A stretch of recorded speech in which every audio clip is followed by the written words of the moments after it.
दिल्ली के लोग प्रदूषण की मार झेल रहे हैं और इसके सामने भारत के मुख्य न्यायाधीश डीवाई चंद्रचूड़ ने भी सरेंडर कर दिया है। हर दिन मॉर्निंग वॉक पर निकलने वाले चीफ जस्टिस अब सुबह सुबह घर से बाहर टहलने के लिए नहीं निकल रहे।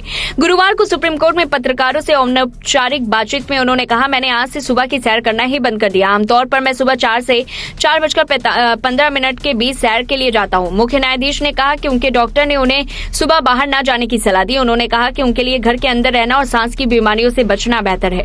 बीजेपी के राष्ट्रीय प्रवक्ता शहजाद पूनावाला कहते हैं कि खबर आई है कि सीजीआई ने वायु प्रदूषण बढ़ने के कारण अपनी सुबह की सैर बंद कर दी है। दिल्ली गैस चैम्बर बन गई है और हर जगह जहरीली हवा। आप इसके बिना घूम भी नहीं सकते।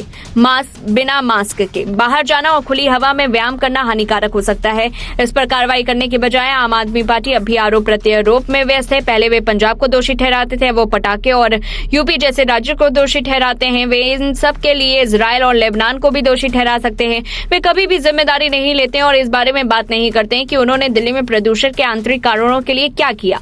चीफ जस्टिस चंद्रचूड़ ने दिवाली से पहले सुप्रीम कोर्ट की रिपोर्टिंग करने वाले पत्रकारों को अनौपचारिक मुलाकात के लिए बुलाया था और इस दौरान एक पत्रकार ने उनसे मजाक में कहा कि दिवाली कैसे मनाई जाए, आप लोगों ने पटाखे बंद करवा दिए हैं। इसी पर चीफ जस्टिस ने दिल्ली के प्रदूषण को लेकर अपनी बात कही। उन्होंने सुप्रीम कोर्ट की कार्रवाई को कवर करने वाले पत्रकारों को मान्यता देने के लिए कानून की डिग्री रखने की अनिवार्य शर्त को भी खत्म कर दिया। उन्होंने कहा कि मान्यता प्राप्त पत्रकारों को अब सुप्रीम कोर्ट परिसर में अपने वाहन पार्क करने की सुविधा मिलेगी। रिटायरमेंट के बाद की योजनाओं के बारे में पूछे जाने पर सीजीआई ने कहा कि पहले कुछ दिन वह आराम करेंगे। बता दें कि दिल्ली में हवा की गुणवत्ता इस सप्ताह लगभग बहुत खराब रही। लोगों में सांस की बीमारी के बढ़ते जोखिम को लेकर चिंता बढ़ गई है। बुधवार को दिल्ली में देश में सबसे खराब वायु गुणवत्ता दर्ज की गई। सुप्रीम कोर्ट ने भी इस पूरे मामले पर स्वतः संज्ञान लिया। देश की सर्वोच्च अदालत ने केंद्र और पंजाब और हरियाणा की सरकारों को फटकार भी लगाई। न्यायमूर्ति अभय एस ओका, न्यायमूर्ति ए अमानुल्लाह और न्यायमूर्ति एजी मसीहा की पीठ ने पंजाब सरकार के पराली जलाने पर रोक लगाने के प्रयासों को खारिज करते हुए इसे महज दिखावा बताया। आपको बता दें कि इन दिनों राज्यों से निकलने वाले जहरीली धुएं सर्दी के हर मौसम में दिल्ली एनसीआर में दम घुटने वाली ठंड का कारण बनते हैं। पिछले महीने भी सुप्रीम कोर्ट ने दिल्ली के वायु गुणवत्ता पैनल को आड़े हाथों लेते हुए कहा था कि राष्ट्र राजधानी क्षेत्र में प्रदूषण को नियंत्रित करने के लिए गठित यह निकाय अपने उद्देश्य को पूरा करने में विफल रहा। दिल्ली सरकार द्वारा वर्षित प्रदूषण से निपटने के लिए अपनी कार्य योजना जारी करने के बाद अदालत ने सख्त टिप्पणी की थी। राहुल प्रियंका की सबसे बड़ी हार मतदान से पहले ही हो गया खेल। महाराष्ट्र में अगले महीने होने वाले विधानसभा चुनावों के लिए नामांकन बंद होने में एक हफ्ते से भी कम समय बचा है और साथ ही राजनीतिक हलचल अपने चरम पर है। विपक्षी महाविकास अघाड़ी गठबंधन ने बुधवार को विवादित सीटों को फिलहाल अलग रखने के लिए एक समझौता फॉर्मूला घोषित किया और राज्य की 288 सीटों में से 255 सीटों के लिए सीट बंटवारे का समझौता किया। इसमें गठबंधन में शामिल तीनों दलों को 85 सीटें मिलेंगी। 2 दिनों की मैराथन बैठकों के बाद भी 33 सीटों पर कोई फैसला नहीं हुआ। इस गठबंधन में सबसे ज्यादा नुकसान कांग्रेस का हुआ। कांग्रेस, जो कि इस गठबंधन में बड़े भाई की भूमिका निभाना चाहती थी, वह अब बराबर की सीटों पर चुनाव लड़ने को तैयार है। इससे पहले कांग्रेस ने कभी भी इतनी कम सीटों पर चुनाव नहीं लड़ा। सवाल यही है कि देश की सबसे पुरानी पार्टी का ये हालात क्यों हुई? कांग्रेस की आखिर क्या मजबूरी है कि उससे इतने कम सीटों पर समझौता करना पड़ रहा है? बुधवार शाम मुंबई में कांग्रेस, राष्ट्रवादी कांग्रेस पार्टी और शिवसेना की संयुक्त प्रेस कॉन्फ्रेंस में उनके नेताओं ने दोहराया कि एनडीए एकजुट है। शिवसेना के राज्यसभा सांसद संजय राउत ने कहा, हम गठबंधन के रूप में चुनाव लड़ने जा रहे हैं। हमने अब तक 270 सीटों पर बात कर ली है और फॉर्मूले पर सहमति जताई। हम कल अपने अन्य सहयोगियों से बात करेंगे जब बाकी सीटें भी साफ हो जाएंगी।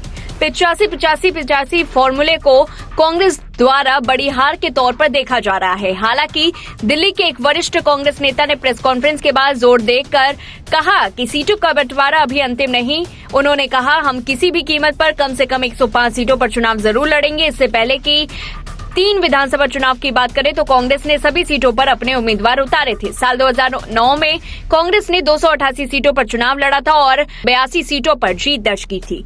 साल 2014 में 288 सीटों में 42 सीटों पर कांग्रेस ने जीत दर्ज की थी। वहीं साल 2019 में 44 सीटों पर कांग्रेस ने फतह हासिल की थी। शरद पवार की एनसीपी अब कम से कम 85 सीटों पर चुनाव लड़ेगी। अगर एनडीए 20 नवंबर को चुनावी जीतती है तो पार्टी मुख्यमंत्री पद के लिए एक गंभीर दावेदारी बन जाएगी। पहले माना जा रहा था कि पार्टी करीब 75 से 80 सीटों पर चुनाव लड़ना चाहती है, लेकिन बातचीत के दौरान वह इससे ज्यादा सीटों पर चुनाव लड़ेगी। ऐसे में इस गठबंधन के बड़े भाई की भूमिका में शरद पवार नजर आ रहे हैं। महाराष्ट्र की 288 विधानसभा सीटों के लिए 20 नवंबर को वोट डाले जाएंगे। नतीजे 23 नवंबर को घोषित किए जाएंगे। पिछले चुनाव में बीजेपी को 105, शिवसेना को 56, एनसीपी को 54 और कांग्रेस को 44 सीटें मिली थी। हालांकि चुनाव के बाद शिवसेना एनडीए से अलग हो गई और उसने एनसीपी कांग्रेस के साथ मिलकर सरकार बना ली। शिवसेना के उद्धव ठाकरे मुख्यमंत्री बने। जून 2022 में शिवसेना में आंतरिक कलह हो गई। इसके बाद एकनाथ शिंदे ने पार्टी के 40 विधायकों को तोड़ दिया। एकनाथ शिंदे बीजेपी के समर्थन में मुख्यमंत्री बन गए। अब शिवसेना 2 गुटों में बढ़ चुकी है। शरद पवार की एनसीपी भी 2 गुट शरद पवार और अजीत पवार में बढ़ गई है। इस पूरी रिपोर्ट को लेकर के आपकी क्या कुछ राय है, कमेंट बॉक्स में बताएं। तब तक के लिए देखते रहिए लाइव टीवी न्यूज। वक्फ बिल पर जेपीसी बैठक में मंगलवार को हुए हंगामे का विवाद थमने का नाम नहीं ले रहा है। अब जेपीसी में शामिल 3 भाजपा सांसदों ने लोकसभा अध्यक्ष ओम बिरला को पत्र लिखकर मांग की है कि टीएमसी सांसद कल्याण बनर्जी के खिलाफ एफआईआर दर्ज की जानी चाहिए और वक्फ पर जेपीसी की बैठक के दौरान हुए हंगामे की जांच पूरी होने तक उन्हें निलंबित किया जाना चाहिए। ओम बिरला को लिखे इस पत्र पर बीजेपी सांसद निशिकांत दुबे, अपराजिता सारंगी और अभिजीत गंगोपाध्याय ने संयुक्त रूप से हस्ताक्षर किए। पत्र में बीजेपी सांसदों ने लोकसभा अध्यक्ष से टीएमसी सांसद को लोकसभा से निष्कासित करने पर विचार करने का भी अनुरोध किया। सांसदों ने यह भी कहा कि पूरे मामले को आचार समिति को भेजा जाना चाहिए। लोकसभा स्पीकर को लिखे अपने पत्र में सांसदों ने कहा कि वे कल्याण बनर्जी की गुंडागर्दी और अक्षम्य हिंसक व्यवहार के गवाह हैं और उन्हें कार्रवाई का सामना करना चाहिए। अब सवाल उठता है कि आखिर ऐसा क्या हुआ कि कल्याण बनर्जी इतना बढ़ गए और उन्होंने बोतल फोड़ दी। दरअसल सूत्रों का कहना है कि वक्फ बोर्ड की जेपीसी बैठक में जिस समय हंगामा हुआ तब ओडिशा पर प्रेजेंटेशन चल रही थी और बैठक में सेवानिवृत्त न्यायाधीशों और सुप्रीम कोर्ट के वकीलों सहित कई प्रमुख हस्तियां मौजूद थी। इस दौरान कल्याण बनर्जी बिना बारी के अपनी बात रखना चाहते थे। उनसे पहले ही 3 बार बात की जा चुकी थी और वे प्रेजेंटेशन के दौरान दोबारा मौका पाना चाहते थे। बीजेपी सांसद अभिजीत गंगोपाध्याय ने इस पर आपत्ति जताई। सूत्रों ने बताया कि कल्याण बनर्जी ने अभिजीत गंगोपाध्याय के खिलाफ अभद्र भाषा का इस्तेमाल किया। हालांकि दावा है कि दोनों तरफ से अभद्र भाषा का इस्तेमाल किया गया। इसके बाद दोनों में तीखी बहस शुरू हो गई और टीएमसी सांसद ने कांच की बोतल मेज पर पटक दी, जिससे वो चोटिल हो गए। इसके बाद आप सांसद संजय सिंह और एआईएमआईएम सांसद ओवैसी चोटिल कल्याण बनर्जी को इस्तेमाल किए। इसके बाद आप सांसद संजय सिंह और एआईएमआईएम सांसद ओवैसी चोटिल कल्याण बनर्जी को इलाज के लिए लेकर गए, जहां उनके हाथ में 4 टाके भी लगे। वहीं आज तक टीवी चैनल से बातचीत करते हुए लोकसभा सांसद जगदम्बिका पाल ने कहा है कि आक्रामक वो होता है जिसके पास तर्क नहीं होते। उन्होंने कहा कि ओवैसी समेत सभी सांसद अपनी अपनी बात रखते हैं, लेकिन इतना आक्रामक कोई नहीं होता। जगदम्बिका पाल ने कहा कि विपक्षी दलों के सांसद भी उनकी बात पर सहमत होते हैं और वे सभी को बात कहने का समान समय देते हैं। जगदम्बिका पाल ने मंगलवार को कल्याण बनर्जी के रवैये पर कहा कि बंगाल से आने वाले बीजेपी के सांसद अभिजीत गंगोपाध्याय के खिलाफ कल्याण बनर्जी सबसे ज्यादा गुस्से में रहते हैं। जेपीसी अध्यक्ष ने कहा कि कल्याण बनर्जी हमेशा ही अभिजीत गंगोपाध्याय से गाली गलौज में बात करते हैं और उन्होंने कल भी वैसा ही किया था। उन्होंने कहा कि वे हमेशा बीजेपी सांसद को टारगेट करते हैं और उनके साथ गंदी से गंदी भाषा में बात करके उन्हें उकसाने का काम करते हैं। बता दें कि वक्फ संशोधन विधेयक पर देश की सियासत गरमाई हुई है। मोदी सरकार ने 8 अगस्त को लोकसभा में 2 विधेयक, वक्फ विधेयक 2024 और मुसलमान वक्फ विधेयक 2024 पेश किए थे। सरकार के मुताबिक इन विधेयकों का उद्देश्य वक्फ बोर्ड के कामकाज के तौर तरीके में सुधार लाना और वक्फ संपत्तियों का कुशल प्रबंधन सुनिश्चित करना। वहीं विपक्ष ने कुछ प्रावधानों पर कड़ी आपत्ति जताई। उसके बाद इसे आगे की जांच के लिए संसद की संयुक्त समिति को भेजा गया। इस पूरी रिपोर्ट को लेकर के आपकी क्या कुछ राय है, कमेंट बॉक्स में बताएं। तब तक के लिए देखते रहिए लाइव टीवी न्यूज।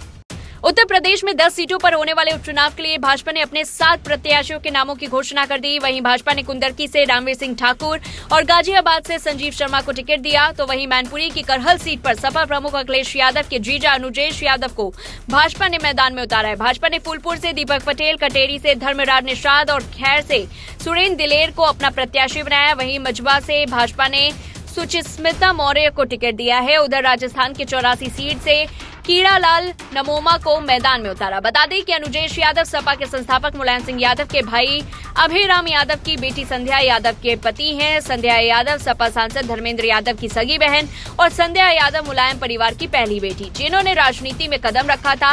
वे मैनपुरी की जिला पंचायत अध्यक्ष रह चुकी हैं। संध्या और अनुजेश को सपा से निकाल दिया था। इसके बाद दोनों भाजपा में शामिल हो गए थे। वहीं महाराष्ट्र के विधानसभा चुनाव को लेकर भी सरगर्मी बढ़ गई है। गठबंधनों में सीट शेयरिंग को लेकर जल्दी अंतिम रूप देने की कवायद चल रही है। उम्मीदवारों का ऐलान भी होने लगा है। सत्ताधारी महायुति में शामिल भारतीय जनता पार्टी ने 99, शिवसेना ने 45 और राष्ट्रवादी कांग्रेस पार्टी ने 48 सीटों पर उम्मीदवारों के ऐलान कर दिए हैं। उम्मीदवारों की एक लिस्ट महाविकास आघाड़ी में शामिल उद्धव ठाकरे की पार्टी शिवसेना ने भी जारी की। उद्धव ठाकरे की पार्टी ने 65 उम्मीदवारों की अपनी पहली लिस्ट जारी कर दी। इस लिस्ट में उद्धव की पार्टी ने ठाकरे परिवार की एक रवायत तोड़ दी है। उद्धव ठाकरे ने अपने चचेरे भाई राज ठाकरे के बेटे अमित ठाकरे के खिलाफ भी उम्मीदवार उतार दिया। ऐसा तब है जब पिछले चुनाव में आदित्य ठाकरे की उम्मीदवारी के ऐलान के बाद राज ठाकरे ने बड़ा दिल दिखाते हुए वर्ली सीट से उम्मीदवार नहीं उतारा था। राज ठाकरे ने तमाम विरोधाभास के बावजूद आदित्य ठाकरे को बिना किसी शर्त के समर्थन दिया। ठाकरे परिवार की एक दूसरे के खिलाफ उम्मीदवारी नहीं उतारने की जो रवायत पिछले चुनाव में राज ठाकरे ने शुरू की थी, उद्धव ने इस बार उसे तोड़ दिया है। गौरतलब है कि अमित ठाकरे मध्य मुंबई के महीन सीट से महाराष्ट्र नवनिर्माण सेना के टिकट पर चुनाव लड़ रहे हैं। इस सीट से शिवसेना ने मौजूदा विधायक सदा सरवरकर को उम्मीदवार बनाया। ऐसे कयास थे कि उद्धव ठाकरे की पार्टी अमित के खिलाफ उम्मीदवार उतारने से परहेज कर सकती है, लेकिन ऐसा हुआ नहीं। उद्धव की अगुवाई वाली शिवसेना ने महेश सावंत को टिकट दे दिया। गौरतलब है कि अमित ठाकरे के चचेरे भाई आदित्य ठाकरे साल 2019 के चुनाव में माहिम से सीट वाली वर्ली सीट से चुनाव मैदानी में उतरे और जीते थे। इस पूरी रिपोर्ट को लेकर के आपकी क्या कुछ राय है, कमेंट बॉक्स में बताएं। तब तक के लिए देखते रहिए live TV news. Shiv Sena Uddhav गुट के सांसद संजय राउत को कोर्ट ने बड़ी राहत दे दी है। 100 करोड़ रुपए के मानहानि केस में दोषी करार दिए गए संजय राउत को कोर्ट से जमानत मिल गई है। बता दें कि भाजपा नेता किरीट सोमैया की पत्नी मेधा सोमैया की ओर से दायर मानहानि के एक केस में संजय राउत दोषी करार दिए गए थे। शुक्रवार को कोर्ट में पेश होकर संजय राउत ने गिड़गिड़ाते हुए जमानत का अनुरोध किया। इसके बाद कोर्ट ने उन्हें 50,000 रुपए के जमानती बॉन्ड पर जमानत दे दी है। बीते 26 सितंबर को संजय राउत को मानहानि के मामले में दोषी ठहराया गया था। कोर्ट ने राज्यसभा सदस्य संजय राउत को 15 दिनों की जेल की सजा सुनाई थी और 25,000 रुपए का जुर्माना भी लगाया था। हालांकि कोर्ट ने इस सजा को 30 दिन के लिए स्थगित कर दिया था ताकि संजय राउत उच्च न्यायालय में आदेश को चुनौती दे सके। अब संजय राउत ने दोषा सिद्ध और मजिस्ट्रेट अदालत द्वारा दी गई जेल की सजा के खिलाफ सत्र न्यायालय में पुनरीक्षण याचिका दायर की है। उद्धव ठाकरे गुट के नेता संजय राउत ने आरोप लगाया था कि सोमैया दंपत्ति शौचालय निर्माण के लिए धन का दुरुपयोग कर 100 करोड़ रुपए के घोटाले में शामिल है। इसके बाद मेघा किरीट सोमैया ने संजय राउत के खिलाफ शिकायत दी थी और 100 करोड़ रुपए की मानहानि का केस दर्ज करवाया था। मेधा ने शिवरी मेट्रोपॉलिटन मजिस्ट्रेट की अदालत में दाखिल अपनी शिकायत में कहा था कि संजय राउत द्वारा लगाए गए आरोप निराधार और अपमानजनक प्रवृत्ति के हैं। भाजपा के पूर्व सांसद किरीट सोमैया की पत्नी ने कहा कि वह खबरें देखकर चकित रह गईं कि संजय राउत ने उन पर और उनके पति पर मीरा भाईदर नगर निगम के अधिकारी के क्षेत्र वाले इलाके में कुछ सार्वजनिक शौचालय के निर्माण और रखरखाव को लेकर 100 करोड़ रुपए के घोटाले में शामिल होने का आरोप लगाया है। उन्होंने अपनी शिकायत में कहा था कि मीडिया के सामने दिए गए बयानों से मानहानि का केस बनता है। आम जनता के सामने मेरी छवि को खराब करने के लिए बयान दिए गए थे। आम जनता के सामने मेरी छवि को खराब करने के बयान दिए गए। फिलहाल इस खबर में इतना ही। बाकी अपडेट के लिए बने रहिए लाइव टीवी न्यूज के साथ।